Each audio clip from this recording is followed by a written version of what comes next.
నమస్తే, welcome to వలయం TV. దాదాపు 3 ఏళ్ల సుదీర్ఘ విరామం తర్వాత సమంత నుండి సినిమా వచ్చింది. ఇందులో హీరో ఆమెనే. సినిమా పేరు మా ఇంటి బంగారం. థియేటర్లోకి వచ్చిన ఈ సినిమా ఎలా ఉంది? సమంత అనుకున్న యాక్షన్ ఇమేజ్ ను ఇది తెచ్చిపెడుతుందా? ఆమెకు ఓ సక్సెస్ అందిస్తుందా? చూద్దాం. తిరుపతి పరిసర ప్రాంతాల నేపథ్యంలో సాగే ఈ కథలో స్వర్ణ అనే పాత్ర పోషించింది సమంత. తన భర్త డాక్టర్ అనిరుద్తో కలిసి మొదటిసారి తన అత్తగారి ఊరికి వెళ్లి వేడుక కోసం వస్తుంది.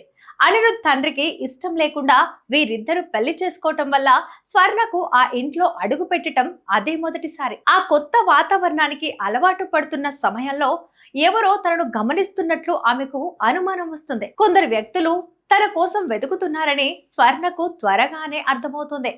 వారు తన ఫాస్ట్ లైఫ్ కు సంబంధించిన కరుణ అనే వ్యక్తి పంపిన మనుషులని ఆమె తెలుసుకుంటుంది.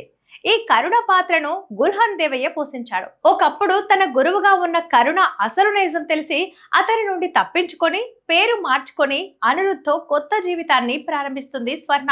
ఇప్పుడు కరుణ మళ్ళీ ఎందుకు వచ్చాడు? ఆమె కుటుంబాన్ని ఎందుకు బెదిరిస్తున్నాడు?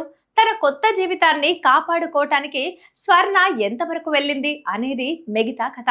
సాధారణంగా కమర్షియల్ సినిమాల్లో హీరోలు తమ గతాన్ని దాచిపెట్టి దూరంగా సాదాసీదా జీవితం గడుపుతుంటారు. అకస్మాత్తుగా పాత శత్రువులు వచ్చి కుటుంబానికి ముప్పు తలపెట్టినప్పుడు హీరో తన విశ్వరూపం చూపిస్తాడు.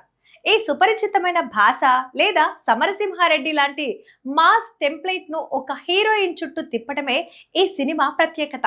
ఒక అమాయకపు కోడలిగా అత్తగారింట్లో అడుగుపెట్టిన సమంత తన గతం ఎదురైనప్పుడు ఎలా ఎదుర్కొంది అనే కోణంలో రాజ్ నిడిమోర్, వసంత్ మరిగంటి ఈ కథను రాశారు. ఫ్యామిలీ డ్రామాలను చక్కగా తెరకెక్కించే దర్శకురాలు నందిని రెడ్డి ఈ యాక్షన్ కథను తన శైలిలో నడిపించడానికి ప్రయత్నించారు. ఇక ఈ సినిమాలోని కుటుంబ సన్నివేశాలు, అనుబంధాలు, హాస్యం ఆమె మార్కుతో బాగానే పడ్డాయి. అయితే కథ యాక్షన్ మోడల్లోకి మారినప్పుడు ఫ్యామిలీ డ్రామాకు, యాక్షన్ థ్రిల్లర్ కు మధ్య ఉండాల్సిన బ్యాలెన్స్ సరిగ్గా కుదరలేదు.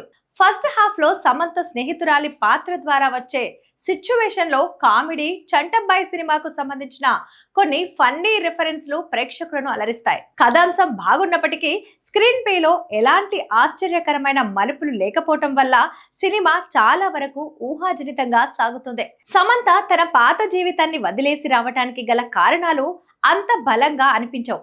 మాజీ నక్సలైట్ తరహా నాయకుడు ఒక అమ్మాయి కోసం ఎన్నేళ్లుగా వేచి చూడటం అనే కాన్సెప్ట్ సహజంగా కాకుండా కేవలం కథ కోసం బలవంతంగా ఇరికించినట్లు అనిపిస్తుంది.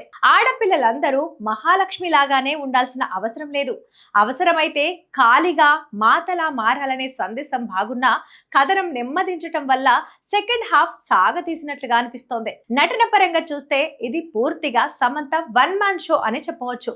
సుదీర్ఘ విరామం తర్వాత వచ్చినప్పటికీ తన స్టార్ ఇమేజ్ తో సినిమాను ఒంటి చేత్తో నడిపించింది. అటు ఎమోషనల్ సీన్స్ లోను, ఇటు యాక్షన్ బాక్స్ లోను ఆమె అద్భుతంగా నటించింది. ఇక సమంత స్నేహితురాలిగా మంజుష ముక్కావిల్లి నటన ఆకట్టుకోగా, విలన్ గా గుల్హన్ దేవయ్య పర్వాలేదనిపించాడు. హీరోగా దిగంత్ పాత్రకు పెద్దగా ప్రాధాన్యత దక్కలేదు. సాంకేతికంగా ఎడిటింగ్ విభాగం మినహా మిగిలినవన్నీ సాధారణంగానే ఉన్నాయి. మొత్తంగా చెప్పాలంటే మా ఇంటి బంగారం అనేది ఒక ఫ్యామిలీ బ్యాక్ డ్రాప్ లో సాగే యాక్షన్ డ్రామా. సాధారణంగా స్టార్ హీరోలు చేసే పాత్రను సమంత ధైర్యంగా భుజానికెత్తుకోవటం అభినందనీయం. అయితే నెమ్మదించిన కథనం, ఊహించదగిన సీన్లు, ఇక ఎడిటింగ్ లోపాలు అంతగా ఆకట్టుకొని ద్వితీయార్థం వల్ల ఈ సినిమా పూర్తి స్థాయిలో మెప్పించలేక కేవలం కొన్ని భాగాల్లో మాత్రమే అలరిస్తోంది. కావాలంటే ఈ వీకెండ్ మీరు ఓసారి ప్రయత్నించి చూడొచ్చు. ఇవి ఇవాల్టి అప్డేట్స్. మరిన్ని అప్డేట్స్ కోసం వలయం టీవీని సబ్స్క్రైబ్ చేసుకోండి.